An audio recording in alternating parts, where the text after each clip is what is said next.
મેં હમણાં નવી ટુ વ્હીલર ગાડી લીધી અને મારી જૂની પ્લેઝર ગાડી ઘણા દિવસોથી ધૂળ ખાઈ રહી હતી.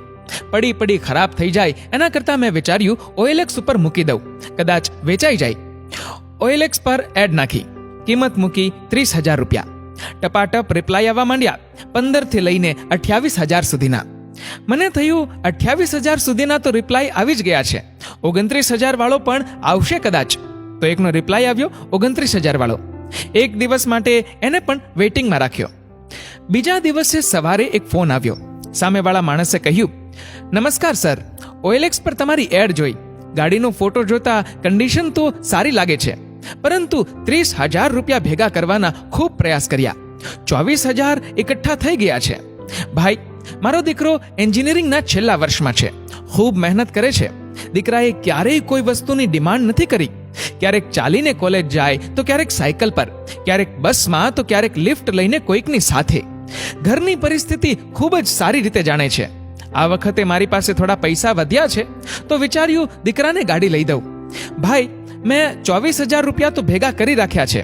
હું તમારી પાસે કોઈ ભાવતાલ નથી કરાવવા માંગતો. 1-2 દિવસમાં હું પૂરા 30,000 કરીને આપું તમને. એવું લાગશે તો મારો મોબાઈલ વેચી નાખું છું. મારી ફક્ત એક જ રિક્વેસ્ટ છે, તમે ગાડી કોઈને આપી નહીં દેતા, બસ. ઔપચારિકતા પૂરતું મેં ઓકે લખીને રિપ્લાય આપી દીધો. ફોન સાઈડમાં મૂક્યો ને કંઈક વિચાર મનમાં ચાલુ થયા. તરત જ એ ભાઈને કોલ કર્યો અને કહ્યું, ભાઈ, હું મારી ગાડી તમને જ આપીશ, પણ મારી એક શરત છે. ને પેલા ભાઈએ કહ્યું, શરત? કેવી શરત? મેં કહ્યું, મારી ગાડી માટે થઈને તમે તમારો મોબાઈલ નહીં વેચતા. કાલે સવારે આવો અને 24,000માં જ મારી ગાડી લઈ જાઓ. મનમાં વિચાર આવેલો કે કાલે એ ભાઈના ઘરે પ્લેઝર સ્વરૂપે કેવી ખુશી આવશે. આખું ઘર ખુશ થશે ને મને આશીર્વાદ આપશે. એ આશીર્વાદના બદલામાં મને કોઈ વધારે નુકસાન પણ નથી, કારણ કે ભગવાને આપેલું ઘણું બધું છે મારી પાસે. હવે જો મારા થકી એ ભાઈના ઘરમાં ખુશીઓના વાવળ ફૂટતા હોય તો ભગવાનનું કામ કર્યું કહેવાય. બીજા દિવસે સવારે પેલા ભાઈનો ઉત્સાહમાં ને ઉત્સાહમાં 6 થી 7 વાર ફોન આવી ગયો. સાહેબ, કેટલા વાગે આવું? સાચું 24,000માં જ આપી દેશો ને? દીકરાને સાથે લઈ આવું? એ પણ ખૂબ ખુશ થશે, વગેરે વગેરે. સવારે દીકરાને લઈને આવ્યા. 2,000, 500, 100, 50 બધા જ પ્રકારની નોટો ભેગી કરીને 24,000 રૂપિયા લઈ આવ્યા હતા. ખબર નહીં કોની પાસેથી માંગીને આવ્યા હોય. દીકરો ખુશી ખુશી ખુલ્લી આંખે પ્લેઝરને જોઈ રહ્યો હતો. અડીને મહેસૂસ કરી રહ્યો હતો. ખિસ્સામાંથી રૂમાલ કાઢીને સાફ કરવા લાગ્યો.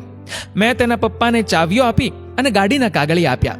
એમણે પૈસા આપ્યા અને કહ્યું, સાહેબ, ગણી લ્યો એકવાર. મેં કહ્યું, તમે ગણીને જ આવ્યા હશો ને, ઇટ્સ ઓકે.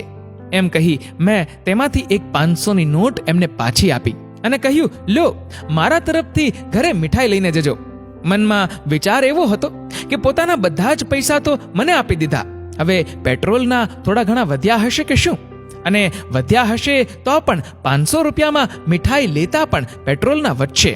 આંખોમાં આભાર ભાવના આંસુઓ અને પોતાની પ્લેઝર સાથે વારંવાર થેન્ક યુ કહીને એમણે વિદાય લીધી.